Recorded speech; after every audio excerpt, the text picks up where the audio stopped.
जय माताजी मित्रों, आज આપણે रुद्र माता मंदिर આવી પહોંચ્યા છે જે ભુજ શહેરથી 20 કિલોમીટરના અંતરે આવેલું છે। તેને રુદ્ર માતા જાગીર પણ કહેવાય છે। ત્યાં આપણે આજે માતાજીના દર્શન કરવા જઈએ। ચાલો।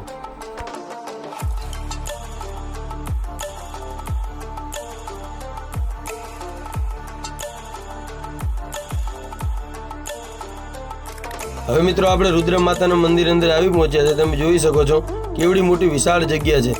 મિત્રો રુદ્ર માતાનો એવો ઇતિહાસ છે કે આ જે જગ્યા છે જે 400 વર્ષ જે પુરાણી છે તેવું અહીંયા કહેવામાં આવે છે। મિત્રો વિડીયોમાં નવો હોય તો વિડીયોને લાઈક કરી વધુ શેર કરજો અને ચેનલને સબસ્ક્રાઇબ કરીને બેલ આઇકનનું બટન દબાવ્યા વગર જાશો નહીં, કારણ કે નવા વિડીયોની નોટિફિકેશન તમને મળતી રહે।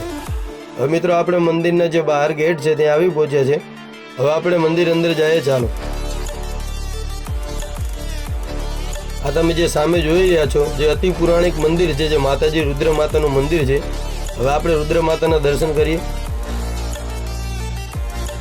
મિત્રો અહીં એક બોર્ડ પણ મારેલો છે, તમે જોઈ શકો છો, ગુજરાત પવિત્ર યાત્રાધામ વિકાસ બોર્ડ, ગુજરાત સરકાર, માતા શ્રી મોટી રુદ્રાણી જાગીર।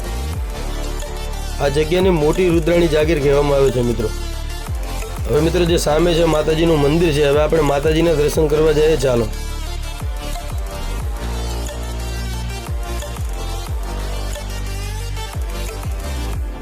હવે મિત્રો આપણે રુદ્ર માતા મંદિરે આવી પહોંચ્યા છે। સામે માતાજીનું મંદિર છે। હવે આપણે માતાજીના દર્શન કરવા જઈએ। ચાલો।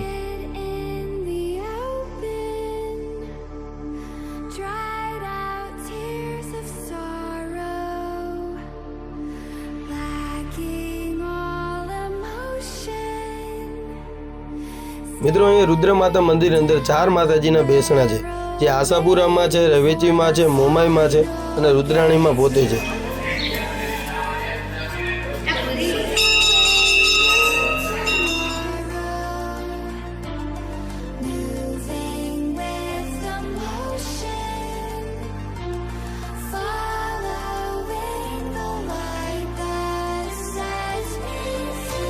હવે મિત્રો આપણે મંદિરની ચારે બાજુ પરિક્રમા ફરી લઈએ। ચાલો।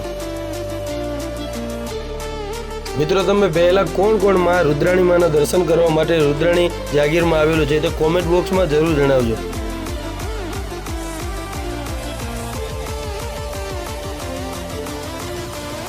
મિત્રો રુદ્રાણી માના મંદિરની બાજુમાં શ્રી શ્યામબાઈ માનું પણ મંદિર આવેલું છે।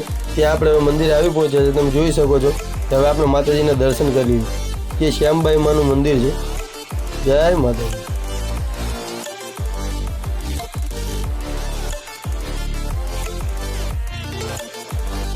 મિત્રો અહીં રુદ્રાણી માના મંદિરની બાજુમાં ઘણા મંદિર આવેલા છે, ત્યાં હવે આપણે દર્શન કરવા જઈએ। ચાલો। મિત્રો આ તમે જોઈ રહ્યા છો જે નાગ દેવતાનું મંદિર છે। હવે મિત્રો અહીંયા જે મહાદેવનું મંદિર છે તમે જોઈ શકો છો। હર હર મહાદેવ।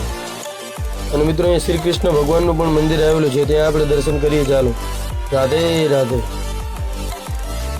મિત્રો રુદ્ર માતા જાગીર અંદર અહીંયા જે યાત્રિકો બહારથી આવે એમના માટે ભોજનાલય પણ છે, જે માતાજીના પ્રસાદ સ્વરૂપે યાત્રિકોને ભોજન કરાવવામાં આવે છે।